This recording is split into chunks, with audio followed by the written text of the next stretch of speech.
안녕하세요, 여행대사입니다. 예전에 해외에서 소매치기 당한 여권은 어떻게 이용되는지에 대해서 지금과 비슷한 주제로 영상을 만든 적이 있는데, 아마 이 주제도 좀 그때 영상과 비슷한 주제지만 조금은 다른 내용을 다룰 것 같습니다. 우선 위조 여권으로 한국인인 척하는 외국인들 때문에 해외에서 하는 어떤 한국인 구별법인데요. 먼저 왜 한국인인 척을 할까에 대해서 간략히 알아보면, 우선 우리나라 여권이 여권파가 조금 있습니다. 한 2, 3위 정도 되는데, 그 이유도 북한을 못 가기 때문에 한 2, 3위로 떨어진 거라고 하는데, 보통 1, 2위가 이제 싱가포르랑 일본이고, 우리나라랑 일본이랑 같이 2, 3위를 왔다 갔다 하는 늘 높은 등급인데, 그러다 보니 우리나라 여권이 있어야 편하게 갈 수 있는 나라의 어떤 범위가 확실히 넓겠죠. 그러면 일본이랑 싱가포르를 사칭할 수도 있는데, 왜 대체 해외에서 한국 여권으로 한국인인 척을 할까에 대해서 생각을 해보면, 개인적인 생각이지만 여행을 하는 비율인 것 같습니다. 물론 일본도 여행을 많이 가지만 해외여행을 가는 관광객 수가 그 나라의 인구에 비례해서 보면 한국이 인구 대비 훨씬 많이 나가거든요. 압도적으로. 여권을 가지고 있는 국민이 한국의 경우 한 80%인데 반해 일본의 경우는 사실 30%가 여권을 가지고 있다고 하고, 여권을 만들고 그 다음에 소요되는 기간도 우리나라는 5일이면 바로 여권이 나오는데, 보통 외국인 친구가 있으신 분들은 아시겠지만 해외의 경우 여권을 만드는데 진짜 몇 달이 소요되기도 하거든요. 그만큼 한국 분들이 좀 국내보다는 해외를 자주 나가는 일이 많기 때문에 쉽게 사칭의 대상이 되는 것 같습니다. 그리고 그렇게 위조된 여권으로 해외에서 한국인으로 입국을 한 후에 불법 체류자로 그 나라에 있게 되는데, 문제는 그렇게 사칭을 하는 사람들 때문에 우리가 피해를 보기 때문에 이 부분이 더 중요한데, 사실 우리가 그 악명 높은 히드로 공항에서도 입국 심사를 따로 받는 만큼의 어떤 신뢰를 사칭을 하는 사람들 때문에 좀 신뢰가 깎일 수 있으니까, 신뢰를 쌓는 건 어려워도 신뢰를 잃는 건 정말 한순간이잖아요. 그리고 이렇게 사칭을 하는 사람들의 어떤 비율 중 대부분이 중국인이기 때문에 이게 사실 문제가 있는 거죠. 이전 영상에서도 말했지만, 우리와 중국이 해외에서 어떤 문제를 일으킨다고 가정을 한다면 그 강도가 한 10배 정도 차이 나니까. 물론 외국인이 봤을 때는 그나마 몽골도 좀 우리랑 생김새가 비슷하기도 하지만 비율로는 거의 압도적이니까요, 중국이. 중국인 자체가 싫은 건 아니지만 저런 기본 상식이 안 된 행동을 하고, 타인에 대한 어떤 배려나 이해가 없는 행동을 너무 당연하다듯이 하는 것을 해외에서 너무 많이 자주 봐서, 또 이러한 문제가 쌓이면 결국 우리가 불편해지는 거니까 약간 그런 기억이 쌓여서 안 좋은 이미지도 좀 많이 쌓여있고, 외교적으로도 봐도 타국에 대한 어떤 존경심이나 이런 건 좀 1도 없어 보이기도 하고, 이 부분은 저뿐만 아니라 다른 분들도 저와 비슷하게 생각을 하실 거라 생각을 합니다. 그리고 이게 엄청 문제인 게, 중국인이면서 외국에 갔다가 뭔가 애매한 상황인 거나 그들이 잘못을 한 상황인 경우에 이들은 무조건 여권도 한국인이겠다, 그냥 한국인이라고 하면 된다고 애초에 행동 지침도 맞추기 때문에 우리가 더욱 피해를 보는데요. 사실 이러한 일은 최근 일이 아닌 게, 2000년대 중반에도 러시아나 다른 국가를 통해서 유럽으로 나가려는 중국인들이 한국인으로 국적 세탁을 해서 입국하려고 많이 시도를 했었기 때문에, 유럽 국경 근방에서는 중국인으로 보이기만 하면 먼저 잡고 여권을 확인 후에 만약 한국 여권이면 한국인 검증 시험을 본다고 하는데요. 물어보는 내용은 다음과 같고 보통 객관식이라고 합니다. 1번 인순이의 직업은, 2번 자갈치 시장에 있는 한국의 도시는, 3번 12월 마지막에 제야의 종을 치는 장소는, 4번 한국의 제2의 도시는. 그리고 또 애국가를 중간에 비워놓고 그 부분에 들어갈 말을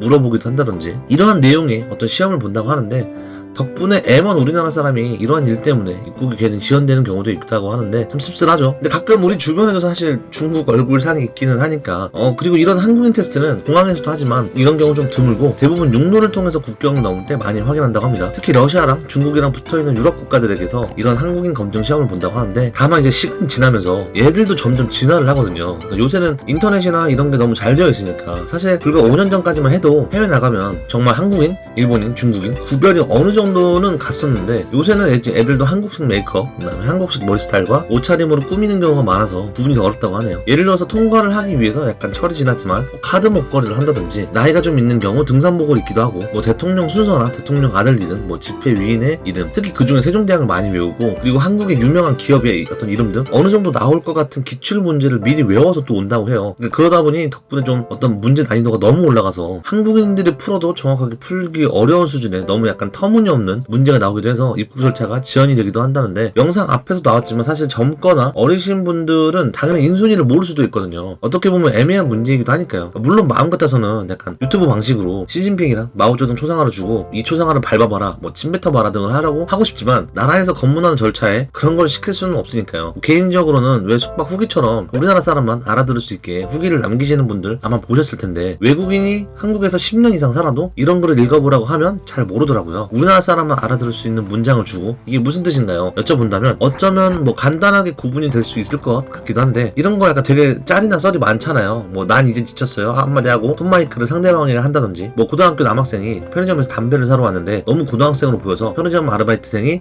복무신조를 물어봐서 내쫓아다든지 정말 걸러질 수밖에 없는 그런 거를 한국대사관에서도 좀 적극적으로 도움을 주고 또 문제를 주기적으로 바꾸고 했으면 좋겠는데 사실 일을 좀 잘 안 하는 것 같으니까 저런 상황으로 가게끔 한 어떤 중국인들의 잘못이 당연히 매우 크고 뭐 말도 안 되는 행동이고 불법이긴 한데 냉정하게 말하면 유럽에서 어떤 아시아인의 어떤 적이나 얼굴 구별을 제대로 하려는 사실 노력도 적은 편이고 그런 상대적 무시나 귀차니즘적 대응이 스스로 만들어낸 문제가 아닐까. 다만 이제 그로 인해서 피해가 우리가 보는 거죠. 이런 대응을 좀 강하게 하지 못해서 더 우리를 만만히 보고 한국인은 호구다, 한국 정부는 뭐라 하지도 않아 라는 이미지를 갖게 된 게 아닐까. 러시아처럼 강한 대응을 바라는 건 아니지만 뭐라 할 때는 했으면 좋겠는데 사실 일본만큼은 아니지만 우리도 남에게 어떤 최대한 피해를 안 주려고 하고 대부분의 사람들 성향이 피해를 감수하려는 성향이 큰 편인데 이런 게 약간 더 저런 방식으로 이용되는 것 같은 기분이 들어서 씁쓸하네요. 이것으로 해당 영상을 마치고요. 해당 영상이 도움이 되셨다면 구독과 좋아요 부탁드립니다.